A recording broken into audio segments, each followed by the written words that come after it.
First up is Term Life. I don't know how the hell this is the best movie I watched in the 3 days, but apparently this is the best movie I watched in the last 3 days. So this is a 2016 movie starring Vince Vaughn and Haley Steinfeld. Also Bill Paxton's in there. And yeah, this movie's bad. It's just I don't get what the hell they were going for. I think they were trying to be like Leon, especially with like a kooky, crooked cop, and then like there's an old man and a young girl relationship, except they're father and daughter, and so like there's no one trying to bang anyone in it except for um, John Favreau, who tries to bang her at one point, and it's really awkward and weird. But yeah, it's just it's trying to be it's just like really trying to be cool and edgy and neat, and I don't know what the hell is going on with his hair. Like they talk about it several times, but it's bad. I guess like the saving grace of this movie is really just Haley Steinfeld is, she's great, she's awesome in everything. So yeah, I have nothing else I'm going to say about this movie. So to wrap this part up, I'm just going to say if you haven't seen The Edge of 17, Haley Steinfeld in that, watch it. It's really freaking good. I think it's on some streaming service right now. Definitely watch that instead of watching this crap. Yeah. Next up is Get Smart. So this is a 2008 movie starring Steve Carell and Anne Hathaway. If you don't know, it's a remake of a TV show from back in the day. And yeah, it's also just trash. It's insanely unfunny. Like, I don't think there was a single joke that I laughed at. It was just so many weird choices. And then, like, everyone was just incredibly unlikable. There's maybe like a few redeeming-ish moments, I guess. I don't know. It's so dumb.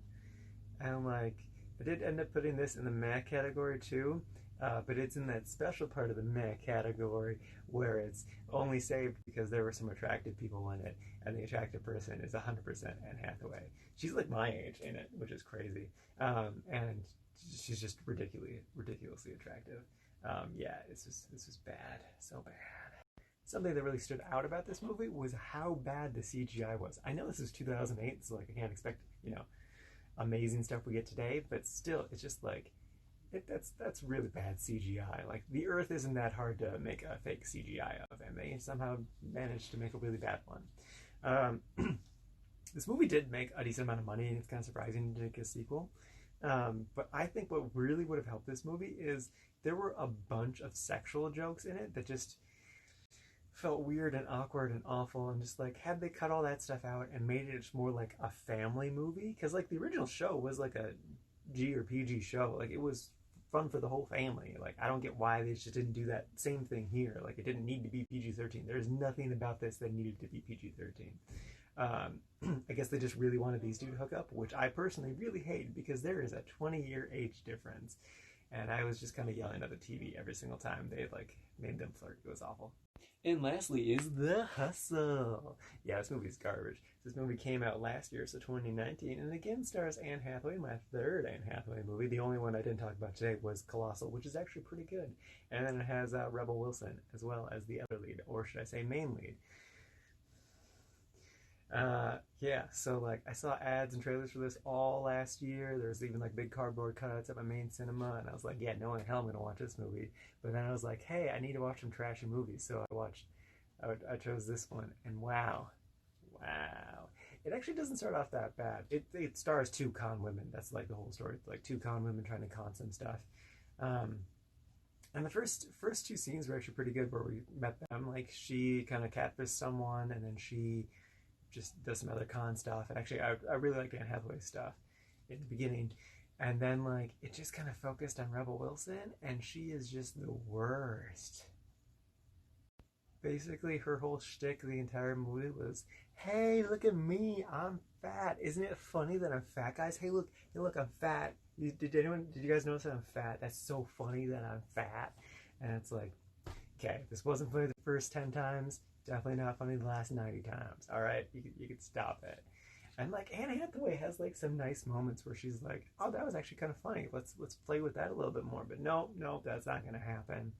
And then, well, when I was reading discussion threads about this movie afterwards, I discovered that this is actually a remake of the 1989 movie Dirty Rotten Scoundrels, which in and of itself is a remake of an even older movie called Bedtime Story.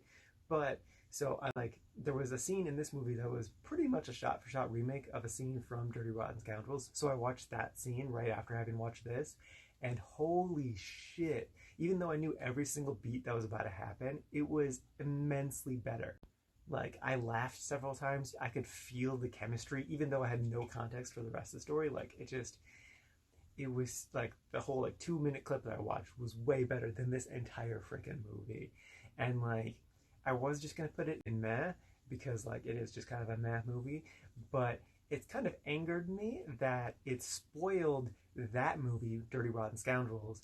So now like I know all the twists and turns and stuff, and like I'm probably still gonna watch that and enjoy it. I'm probably still gonna enjoy it, was what I meant. Um, but like I probably would have enjoyed it more had I not seen this dumpster fire of a movie. Um, I will say though, I did like a lot of Anne Hathaway's clothes. They were kind of badass, and then I also like the house she lived in. Those are really the only redeeming things about this movie. Just stuff involving Anne Hathaway. Otherwise, it's garbage. I hated it.